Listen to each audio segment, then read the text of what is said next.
Alléluia, Alléluia, Alléluia. Bon, le sujet dont je vais vous entretenir maintenant, c'est un sujet que j'ai expliqué de fond en comble. C'est ce que j'ai dit. Les gens ne suivent pas. Et les questions qu'ils me posent, la plupart ont leur réponse déjà sur Internet. Ils n'ont qu'à écrire mon nom sur le site, là, mon site, sur YouTube, et le sujet qu'ils veulent, ils écrivent et ils valident. Ils vont avoir la réponse. Voilà un groupuscule qui me demande d'expliquer la procession à l'intérieur du temple jusqu'à l'allumage et puis Yarama. J'avais déjà expliqué ça plus d'une fois. Hein? Allez sur Internet, ils vont trouver. Bon, comme la question est venue, je vais quand même répondre. Et à l'avenir, que les gens ne reposent plus les questions qui ont déjà été traitées, dont les réponses se trouvent déjà sur Internet. Voilà. À 10 heures exactement, en face du temple, il y a le conducteur qui fait face au temple et le maître d'hôtel, celui qui a l'ascensoir, est juste à côté de lui. Sur certaines paroisses, surtout dans le diocèse de France, on met le maître d'hôtel devant le conducteur. Et le conducteur est dans le dos du maître d'hôtel pour prier. Non, c'est faux. C'est très, très, très faux. C'est faux. Le conducteur, c'est lui le Moïse du jour. Il fait face à Dieu au temple. Et le maître d'hôtel est à côté, à sa droite, juste à sa côté. À son côté, le maître, le conducteur prie. Et après la prière, sa prière, il fait le Notre Père. Et à la fin du Notre Père, il se met légèrement sur le côté, sur sa droite, et le conducteur, le maître d'hôtel passe devant avec l'ascenseur en main, qu'il balance légèrement, de droite à gauche, légèrement, et il commence la procession, la chorale entonne Jéri Moyama et suit immédiatement le maître d'hôtel. Après la chorale, suit le conducteur. Après le conducteur, les enfants, à partir des plus petits jusqu'aux plus grands, aux plus gradés, jusqu'aux chargés de paroisse, suivent pour la procession jusqu'à l'intérieur du temple. Et quand la chorale arrive à sa place nette, elle entonne Yara Asara. Ça permet au conducteur de faire le balancement 3 fois de l'ascensoir. J'ai démontré ça, c'est sur des vidéos. On ne peut pas en parler sans la démonstration.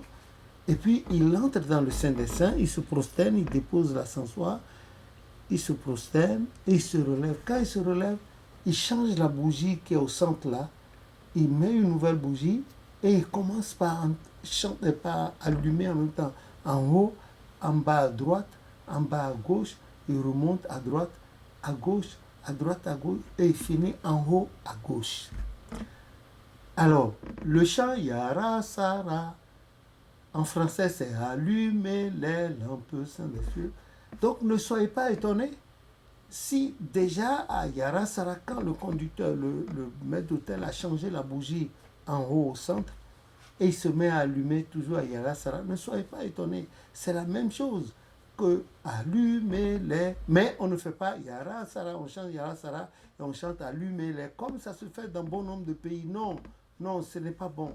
Ce n'est pas bon, c'est pas bon.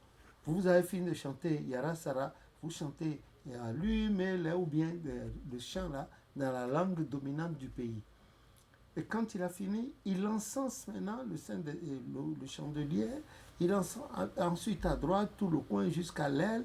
Il revient, il fait un geste de révérence. Et puis il allume à gauche également. Et il accroche. Il prend l'eau bénite. Même chose. Maintenant, il allume et il ouvre la Bible à la page du psaume 51. Et il fait un geste de révérence. Il prend l'eau bénite et l'ascensoir.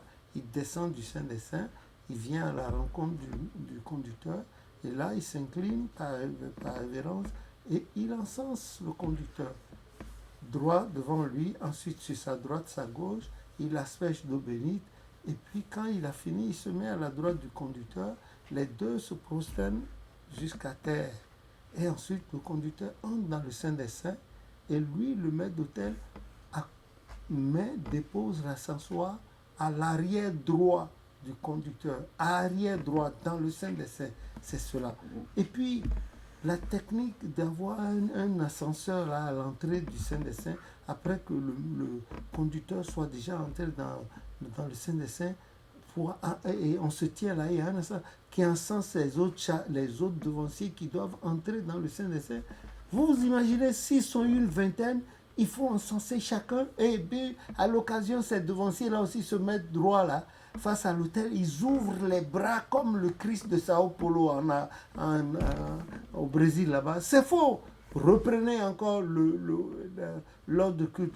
Nullement le prophète l'a dit. Et moi, je n'ai jamais vu faire ça au prophète.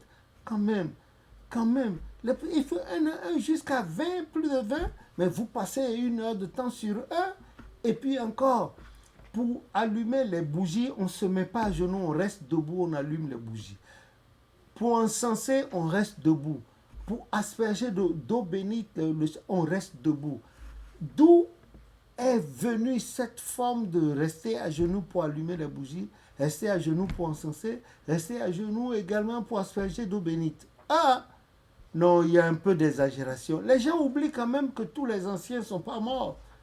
Il y en a encore qui vivent dans nous par la grâce de Jésus-Christ. Hein? Arrêtez de faire ces bêtises-là. Sortez là où le prophète a dit de faire comme ça. Il n'y en a pas. Donc, c'est les gens qui insistent encore pour poser des questions, c'est parce que chez eux, ça se fait. Et ils sont simples fidèles. Ils ne peuvent pas imposer à leur chargé de paroisse. Voilà. C'est le truc, hein, c'est dévié. Hein. Il ne faut pas corrompre l'enseignement que l'Esprit a donné à Papa Ochofa pour nous. Dieu merci, nous sommes encore vivants, témoins oculaires de tout ça. On vous les rapporte. Voilà.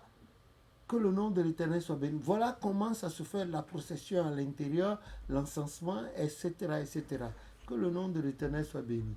Parfois, c'est fatigant de répéter les mêmes choses. Hein? S'il vous plaît, suivez pour la gloire de Dieu. Au nom du Christ notre Sauveur, merci.